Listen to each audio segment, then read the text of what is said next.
আসসালামু আলাইকুম।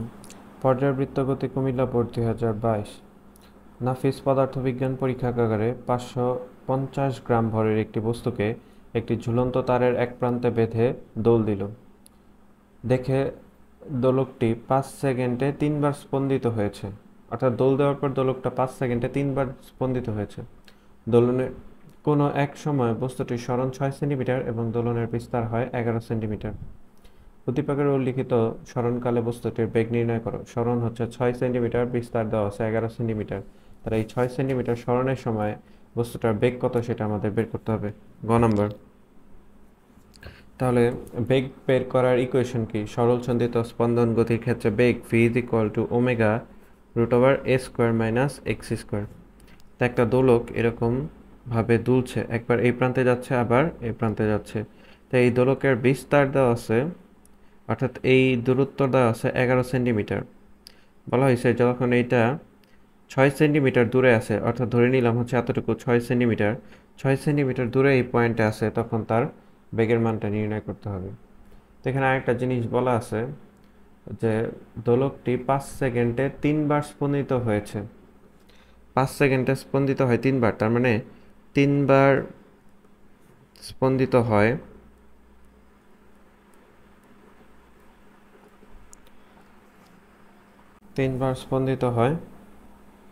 5 সেকেন্ডে। তাহলে একবার স্পন্দিত হতে যে সময় লাগে সেটা হচ্ছে তার পর্যায়কাল। তাহলে একবার স্পন্দিত হয়, নিচে হচ্ছে 3, উপরে হচ্ছে 5, এত সেকেন্ডে। 5 ডিভাইড 3, 1.6667, 1.6667 এত হচ্ছে সেকেন্ড। তার মানে এটা হচ্ছে তার পর্যায়কাল। তো v ইজ ইকুয়াল টু আমরা যেটা পেলাম omega √a square minus x square.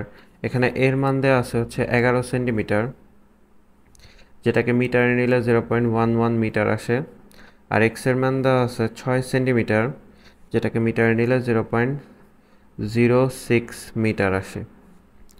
তাই ওমেগার পরিবর্তে আমরা 2π/t লিখতে পারি √a square minus x square. এখন মানগুলো বসিয়ে দিই। 2π ডিভাইড t এর মান হচ্ছে 1.6667 √a square minus x square, 0.11 square minus 0.06 তার উপর স্কোয়ার। যদি এটা ক্যালকুলেশন করি তাহলে 2π ভাগ হচ্ছে অ্যান্সার,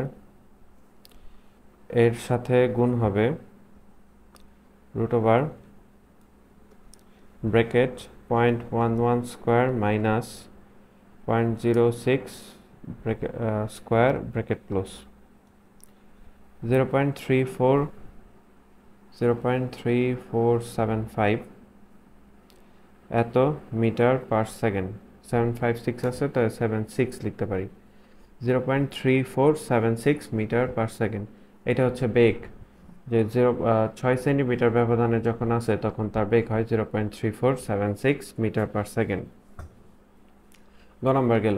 এরপর ঘ নম্বর, উল্লিখিত সরণের জন্য বস্তুটির উপর ক্রিয়াশীল বল বস্তুর ওজন অপেক্ষা কম কিনা। বস্তুর ওজন হচ্ছে 550 গ্রাম, তাহলে তার ওজন কত? ভর হচ্ছে 550 গ্রাম। এম এর মান দেওয়া হচ্ছে 0.50, 550 গ্রাম, তাহলে 550 কেজি। তাহলে ওজন কত হবে? W is equal to mg। M এর মান 0.550, জি এর মান হচ্ছে 9.8। যদি ক্যালকুলেশন করি 0.550 গুণন হচ্ছে 9.8, 5.39। এটা হচ্ছে বস্তুটার ওজন, এত নিউটন। এখন আমরা এখান থেকে এখানে বলা আছে যে বস্তুটির সরণের জন্য ক্রিয়াশীল বল, অর্থাৎ ক্রিয়াশীল বল কীভাবে বের করব। এক্ষেত্রে আমাদের হচ্ছে ত্বরণ বের করতে হবে। ত্বরণ a is equal two minus omega square x. যে বস্তুটির ওপর ক্রিয়াশীল বল কত? আচ্ছা, এখন বস্তুটির ওপর ক্রিয়াশীল বল সেটা কিন্তু হচ্ছে এই 6 সেন্টিমিটার সরণের জন্য না। বস্তুটা সর্বোচ্চ কতটুকু সরণ হয়? 11 সেন্টিমিটার সরণ হইতে পারে। তার মানে এই বস্তুটা যখন স্থির অবস্থায় ছিল, তাকে যখন আমরা বল প্রয়োগ করলাম, সেই বল প্রয়োগ করে আমরা 11 সেন্টিমিটার এটার বিস্তার ঘটাইছি। তার মানে এই বলটা হচ্ছে বিস্তারের জন্য, সরণের জন্য না। আশা করি এটা বুঝতে পারছেন যে এখানে বল প্রয়োগ করব তো এখানে আসার জন্য নয়। তাহলে এই জায়গায় আসার জন্য আমরা কতটুকু বল প্রয়োগ করছি সেটা বের করতে হবে। তাহলে এটার জন্য ত্বরণ কি হবে, মাইনাস ওমেগা স্কোয়ার এ, ওমেগার পরিবর্তে 2π/t তার উপর স্কোয়ার ইন্টু হচ্ছে এ। এটাকে যদি ক্যালকুলেশন করি, এখানে 4π স্কোয়ার ডিভাইড হচ্ছে টি এর মান হচ্ছে 1.6667 তার উপর স্কোয়ার ইন্টু এর মান পাইছি হচ্ছে 0.11। এটাকে যদি এখন আমরা ক্যালকুলেশন করি, 4π স্কোয়ার ভাগ 1.6667 তার উপর হচ্ছে স্কোয়ার গুণন হচ্ছে 0.11, 1.5632, 1.5632 এত হচ্ছে নিউটন। তাহলে এই বস্তুটার জন্য আমাদের কতটুকু বল প্রয়োগ করতে হয়, 1.5632 নিউটন বল প্রয়োগ করতে হয়। এই বস্তুটার 11 সেন্টিমিটার সরণের জন্য বা বিস্তার অবস্থানে যাওয়ার জন্য আমাদের এতটুকু বল প্রয়োগ করতে হয়। এর মান এটা হচ্ছে ত্বরণ, এটা হচ্ছে মিটার পার সেকেন্ড স্কোয়ার। তাহলে বল কি হবে, বল F ইজ ইকুয়াল টু হবে ma। আমরা হচ্ছে এটা ওই পাশে নির্ণয় করি। এটা হচ্ছে ত্বরণ, বল না, এটা হচ্ছে ত্বরণ। তাহলে বল কি হবে, বল F ইজ ইকুয়াল টু হচ্ছে ma, m এর মান 0.550 আর a পেলাম এখানে, ত্বরণ পেয়েছি 1.5632 এত হচ্ছে নিউটন। এটা হচ্ছে ত্বরণ পেয়েছি আর ভরের মান এত দেওয়া, তাহলে এটাকে গুণ করতে হবে 0.550 দিয়ে।